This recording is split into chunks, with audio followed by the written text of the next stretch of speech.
लेकर सबके बड़े प्यार से समझाता हूँ कि नहीं। इस दिल्ली में इस तरह के मुद्दे पर ऐसे आयोजन की जगहें भी बहुत सीमित होती जा रही हैं। अच्छी बात है कि प्रेस क्लब है जहां पर आकर लोग अपनी आवाज़ उठा सकते हैं। 1000 दिन से उमर खालिद जेल में हैं। 1000 दिन हो गए, ना तो ट्रायल शुरू हुई ना ज़मानत मिली। हमने तमाम बहसों में, कानून के फ़ैसलों में यही पढ़ा और समझा, अदालतों की टिप्पणियों में देखा और जाना कि ज़मानत अधिकार है और जेल अपवाद है। लेकिन 1000 दिन उमर खालिद के जेल में ही हो गए। और आज आप सभी जो भी इस मौके पर यहाँ जमा हैं, जिन्होंने ट्विटर पर लिखा है, और आप सबके सैकड़ों मोबाइल फ़ोन के ज़रिए जो लाइव लोग देख रहे हैं, उन सब ने एक बहुत बड़ा काम किया है। पूरी कोशिश यही है कि उमर खालिद की लड़ाई भुला दी जाए, लेकिन आप सब ने आकर जता दिया कि लड़ाई भुलाई नहीं जा सकेगी। उसकी अकेले की लड़ाई अंदर की है, लेकिन बाहर भी आप उसकी यातनाओं को जो वो झेल रहे हैं उसे आप महसूस करते रहेंगे। हमने पिछले 9 सालों के दौरान राज्य की हिंसा करने की क्षमता को बदलते हुए देखा है। अब राज्य अपनी पार्टी, गोदी मीडिया और आईटी सेल के ज़रिए आप पर मानसिक हिंसा करता है, आपको बदनाम करता है। और इसकी शुरुआत अगर ठीक तरीके से देखी जाए, संगठित तरीके से देखी जाए, तो उमर खालिद से होती है। जब वो अनजाने में उन टीवी चैनलों के स्टूडियो में चले गए इस उम्मीद में कि इन चैनलों के ज़रिए किसी की बात रखी जाती है, किसी का पक्ष रखा जाता है, मगर जब तक वो जाते तब तक चैनलों ने अपना रुख हमेशा हमेशा के लिए आने वाले 10-12 साल और न जाने और कितने साल के लिए बदल लिया था। तो उस गोदी media, IT cell, political party के ज़रिए एक पीएचडी के छात्र को देशद्रोही के रूप में स्थापित कर दिया गया। समाज की नज़र में उसे कमज़ोर कर दिया गया, जो पहले से ही कमज़ोर था। हमारी आपकी तरह पढ़ने लिखने वाला एक लड़का था जो नहीं जानता था कि उसके पीछे इतनी तैयारी से सिस्टम ने हमले के सामान जुटा लिए। दूसरा तरीका राज्य ने अपनी हिंसा का ये बदला, ये आप सभी जो सुन रहे हैं उसे समझना भी चाहिए कि पहले राज्य कानून की धाराओं की आड़ में छिपकर हिंसा करता था, लेकिन अब हिंसा करने के लिए वो कानून बनाने लगा है ताकि वो खुलकर हिंसा कर सके। ये बदलाव आया है और आज राज्य, हम सब देख रहे हैं, सिर्फ उमर खालिद नहीं हैं, शोमा सेन भी हैं भीमा कोरेगांव केस में, 5 साल से अंडर ट्रायल हैं। जब बड़े बड़े न्यायाधीशों को अंडर ट्रायल के बारे में बोलते हुए सुनता हूँ तो मुझे लगता है कि यही 2-4 केस उन्हें भी नज़र नहीं आते होंगे, या उन्होंने भी अपनी सुविधा के हिसाब से इन कुछ केस को देखना सुनना बंद कर दिया है, इस तरह से कि ये केस छोड़कर बाकी और केस पर बोला जाए।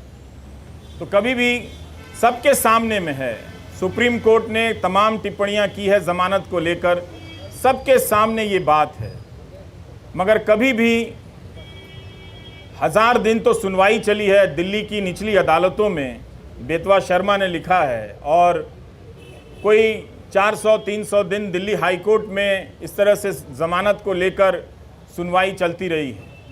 इसके बाद भी ज़मानत एक इतनी मुश्किल उम्मीद इस लड़ाई में बनकर सामने आ गई है।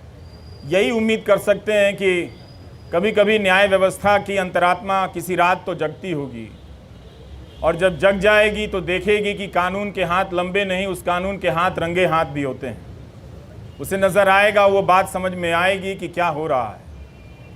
हम सब ने यह भी देखा है कि मीडिया के स्पेस से उमर खालिद को धीरे धीरे पीछे की तरफ धकेल दिया गया, किनारे कर दिया गया, ताकि भुलाने की प्रक्रिया में तेज़ी आए।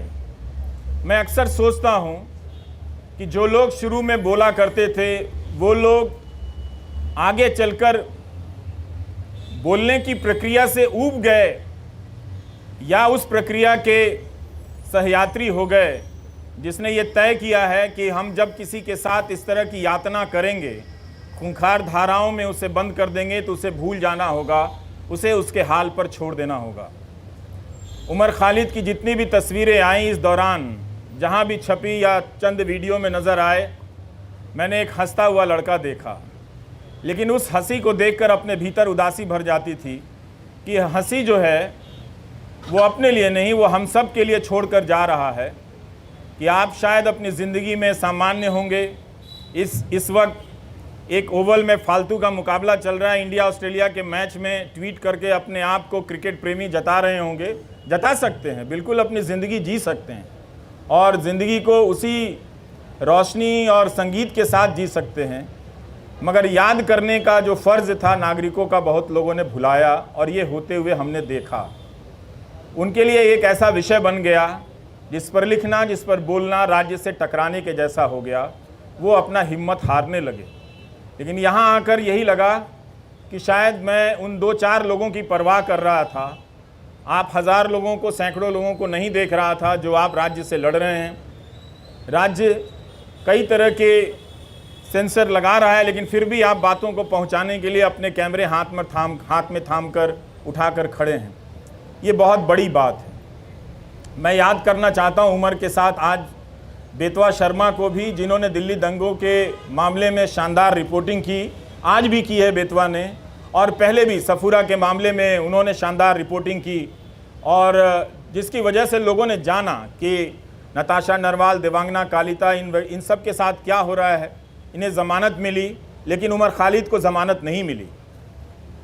हम इस केस के बारे में जिस तरह से आज बेतवा ने लिखा है कि दिल्ली पुलिस की गवाहियों में, उसकी दलीलों में कितने अंतर्विरोध, अंतर पाए गए हैं, ये सब डॉक्यूमेंटेड है। और आप सभी को पढ़ना चाहिए कि एक पत्रकार ने, और पत्रकारिता सीखने के लिए भी पढ़ना चाहिए कि अपनी उस बात को कहने के लिए बेतवा शर्मा और उनकी टीम ने कितने हज़ार पन्नों के दस्तावेज़ों को पलटा होगा, और उनके वकीलों ने जो उमर के साथ लड़ रहे हैं उन लोगों ने कितनी कानून की किताबों को पलटा होगा कि इंसाफ और ज़मानत तक के दरवाजे तक उमर खालिद को ले जाएं। मगर लगता है कि वो दरवाज़ा, उस दरवाजे तक पहुंचने का रास्ता बहुत लंबा कर दिया जा रहा है, या शायद उमर खालिद के लिए ही बहुत लंबा है, या शोमा सेन के लिए बहुत लंबा है। स्टेन स्वामी के लिए तो वो दरवाज़ा कभी उस दरवाजे तक पहुंच ही नहीं पाए, इस दुनिया से चले गए। और भीमा कोरेगांव केस में क्या हो रहा है ये सब हम सब देख रहे हैं। नेहा मसीह ने कितनी बार, इन सब चीज़ों को याद करने की ज़रूरत है। वॉशिंगटन पोस्ट के ज़रिए रिपोर्ट की कि भीमा कोरेगांव केस में लोगों के कंप्यूटर में फर्जी फाइलें डाल दी गईं जिससे उन्हें प्रधानमंत्री की हत्या की कथित साजिश के आरोप में आरोपी बनाया जा सके, और लोग इन धाराओं में, इस मामले में कई महीनों से जेल में हैं। इसलिए उमर को याद करना, उमर के साथ साथ इन तमाम मामलों में बंद कर दिए गए लोगों को याद करना भी है। और ये अच्छी बात है कि रोना विल्सन को कोई याद नहीं कर पाता है, शोमा सेन को कोई याद नहीं कर पाता है। वो कुछ बंदिशें लगी हैं, याद करने वालों ने अपने लिए कुछ कायदा चुन लिया है कि हम इन्हें याद करेंगे, इन्हें याद करने में ज़्यादा सुरक्षा है, इन्हें याद करने में ज़्यादा ख़तरा है, तो वो अपनी सुविधा के हिसाब से किसी को याद करते हैं, किसी को याद नहीं करते हैं। तो उसमें उमर खालिद की जगह अब भी ऐसी बनी हुई है, आप लोगों ने बना कर रखा है कि आप लोग उसे याद करेंगे, और जब भी उसे याद करेंगे उसके चेहरे के साथ साथ इन सभी चेहरों का चेहरा सामने आएगा। और आपके पिता SQR इलियासी जी, जब हम अपनी रिपोर्टिंग की दुनिया में कदम रख रहे थे तो आपके पास न जाने कितनी मर्तबा हम लोग अपने कैमरे को लेकर गए हैं, और एक ज़िम्मेदार नागरिक के तौर पर आपके बयान लेने के लिए मैंने आपकी चौखट पर तमाम बड़े मीडिया को देखा है जो अब शायद आपसे दूरी बनाता होगा, किसी एहतियात की चिंता में या किसी सरकार की चिंता में, वो जो भी है। लेकिन प्रेस क्लब की ये सभा आश्वस्त करती है कि राज्य के पास ताकत तो बहुत है, लेकिन आप लोगों के पास इरादे भी कुछ कम नहीं हैं। आप लोग याद कर रहे हैं उसे, इस 1000 दिन को आपने यूँ खाली जाने नहीं दिया, याद करके बता दिया कि नाइंसाफ़ियाँ जहाँ जहाँ दर्ज है हम उन्हें पहचानते रहेंगे, उनके बारे में हम लौटते रहेंगे और लोगों को बताते रहेंगे। हम और आप यही काम कर सकते हैं, इस उम्मीद में कि कभी ना कभी किसी का ईमान जागेगा, और ईमान जागता है और लोग उन फैसलों को पलट कर देखेंगे, उन गवाहियों को देखेंगे। दिल्ली पुलिस में भी बहुत सारे अच्छे लोग हैं, वो लोग समझेंगे कि उनके हाथ से किस तरह की नाइंसाफ़ी हो रही है। उनकी रातों की नींद भी ख़राब होगी किसी वक्त में, जब वो खुद किसी नाइंसाफ़ी के दौर से गुजर रहे होंगे, तो अपने द्वारा की गई नाइंसाफ़ियों को याद तो करेंगे ही। हम सब याद करते हैं, वो भी इंसान है, वो भी याद करेंगे। लेकिन उमर खालिद के लिए लगता है कि सब कुछ एक कठोर दरवाज़ा बना दिया गया है, लकड़ी का ऐसा दरवाज़ा जहां इंसान नहीं खड़ा है, लकड़ी का कुछ लकड़ी की मूर्तियां ही बनी हुई हैं, वही फैसले ले रही हैं, उनका शायद दिल नहीं धड़कता है। हम कोशिश करते रहेंगे कि उमर खालिद के साथ जो मामला है उसको उठाते रहें, आप लोग बोलते रहें। बोलने के लिए बहुत ज़रूरी है कि इस केस के डिटेल में जाएं, जिस तरह से बेतवा शर्मा ने आज रिपोर्टिंग की है। इतनी बड़ी मीडिया की फ़ौज है इस दिल्ली शहर में, पूरे देश की मीडिया को ख़त्म कर दिया गया कि दिल्ली में मीडिया है, क्योंकि नेशनल मीडिया है, वो राज्यों और ज़िलों की परवाह करता है। लेकिन अंत में ये नेशनल मीडिया भी ख़त्म हो गया और आज आपके बीच उसकी मौजूदगी नज़र नहीं आती है। कोई हाथ उठाकर नहीं कह सकता कि हाँ वो यहाँ पर खड़ा है और उसके चैनल पर उसका लाइव प्रसारण हो रहा है। अगर कोई ऐसा है तो उसके लिए ताली बजा दीजिएगा, नहीं तो आप सब अपनी निष्ठा और अपने कर्तव्य निष्ठा के प्रति खुद ही ताली बजा लीजिए। आपके लिए तो कोई आएगा नहीं। इस धूप में आप लोगों ने इतनी मेहनत की है, बहुत बहुत शुक्रिया कि हम सब ने आज उमर खालिद को याद किया है। ट्विटर पर जिन लोगों ने लिखा है जो यहाँ नहीं आए हैं, उनकी सॉलिडारिटी को भी स्वीकार करना चाहिए, उसे भी मंजूर करना चाहिए, उसे भी एक तरह से उसकी पहचान होनी चाहिए। कैसे तमाम अनजान लोगों के ज़रिए भी ये बात दुनिया तक फैलती है कि एक नौजवान लड़के को, जिसकी पीएचडी ही, चार्जशीट से पहले अदालतें उसकी पीएचडी पढ़ लें तो उसके बारे में नज़रिया बदल सकता है। लोग देख सकते हैं कि वो एक छात्र के रूप में कैसा रहा होगा। उमर खालिद की दोस्त आकांक्षा अपेक्षा प्रियदर्शनी का मैं एक नोट पढ़ रहा था कि जब वो मिलने गईं और उमर खालिद ने बताया कि कोविड के दौरान सुप्रीम कोर्ट के आदेश से कई लोगों को जेल से बाहर जाने की इजाज़त दी गई, और जब वो लौट कर आए तो उन्होंने पूछा कि आप अभी तक यहीं हैं। मतलब उस महामारी में भी किसी को ये याद रहा कि इस एक कोई उमर खालिद है जिसे बाहर नहीं भेजना है। उस महामारी में भी उसकी पहचान याद रखी गई, उसकी निशानदेही को याद रखा गया। इस तरह की नाइंसाफ़ियाँ जो एक आम कैदी को मिलनी चाहिए, वो भी उसे नहीं मिलती नज़र आ रही हैं। ये बहुत चिंता की बात है। और जब तक ये है, अदालतों के मंच से बड़े बड़े न्यायाधीशों का बोलना हमें खाली सा लगता है, हल्का सा लगता है कि वे अंडर ट्रायल और अधिकारों की बात बहुत संजीदगी से करते हैं। कई बार ऐसा लगता है कि शायद वो बात कहने के लिए करते हैं, नहीं तो ये बात अपने फैसलों में ही पलट कर देख लेते कि जब सबके लिए वो फैसला हुआ था तो क्यों इस व्यक्ति के लिए, क्या वो व्यक्ति इतना ज़्यादा खतरनाक है। मीडिया अगर धारणा बना देगा, गोदी मीडिया का एक एंकर रोज़ दंगाई मानसिकता फैलाता है, उसके खिलाफ कोई कार्रवाई नहीं हुई, और उस तरह के एंकरों से किसी को देशद्रोही बना दिया जाता है, उस पर राज्य व्यवस्था और न्याय व्यवस्था उसे लेकर इतना क्रूर हो जाती है, कोई दया भी नहीं दिखाती है, उसका प्रदर्शन नहीं करती है। हमारे तमाम न्यूज़ चैनलों के एंकरों ने बुलंदशहर के मामले में क्या हाल किया आप सभी ने देखा होगा। वो कल्पना कर लेते हैं कि मूर्तियां जिन्होंने खंडित की वो किस समुदाय के हों, वो रिपोर्टिंग अब नहीं करते। इसी तरह से उन्होंने उमर खालिद के बारे में कल्पना कर ली और उसे वास्तविकता में बदल दिया। ये तो गनीमत है कि वहाँ की पुलिस डिपार्टमेंट को ये बात समझ में आ गई कि कुछ खतरनाक चीज़ें हैं। वो अपराधी पकड़े गए और उनके धर्म का नाम का धर्म कुछ और निकल आया। नहीं तो पता नहीं वो एंकर उस घटना के बहाने इस समाज में कितनी जहर और कितना आग फैला दिया होता, और किस तरह के खेल खेले जा रहे हैं इस तरह से। तो इन बातों को देखना है, समझना है कि उमर खालिद एक बहुत बड़ी साजिश का शिकार हुआ है, जिसके तहत तंत्र ने अपना पहला परीक्षण किया कि क्या किसी निर्दोष छात्र को इस तरह से चिन्हित कर, देशद्रोही बताकर, उसे एक तरह से देश के लिए खतरे के रूप में प्रोजेक्ट कर उसे जेल की सलाखों के पीछे भेजा जा सकता है। और ये उनका परीक्षण उमर खालिद के मामले को देखकर या भीमा कोरेगांव के केस को देखकर लगता है कि सफल हुआ। सत्ता ने लोक लाज की परवाह भी छोड़ दी है। स्टेन स्वामी के निधन के बाद भी उसे कोई फर्क नहीं पड़ा,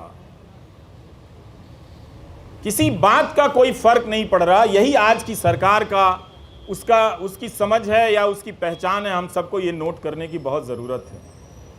उन एंकरों को कुछ नहीं होता जो दिन रात दंगा फैलाते हैं, दिन रात अनाप शनाप दूसरे समुदाय के बारे में कहते हैं, लेकिन दंगा भड़काने के आरोप में एक पीएचडी के छात्र को सलाखों के पीछे भेज दिया गया, जिसके मामले में ट्रायल शुरू नहीं हुई है और ना ही चार्जशीट वगैरह इन सब ये चीज़ें पेश हुई हैं, ना जमानत मिली है इस मामले में। तो हमें ये इस अंतर को पहचानना है कि कुछ लोगों को दंगा फैलाने की खुली छूट मिली हुई है, गोली मारने के नारे लगाए जा रहे थे। वो कौन लोग थे जो इस कानून को लेकर आए और आज तक इस कानून को लागू नहीं कर सके?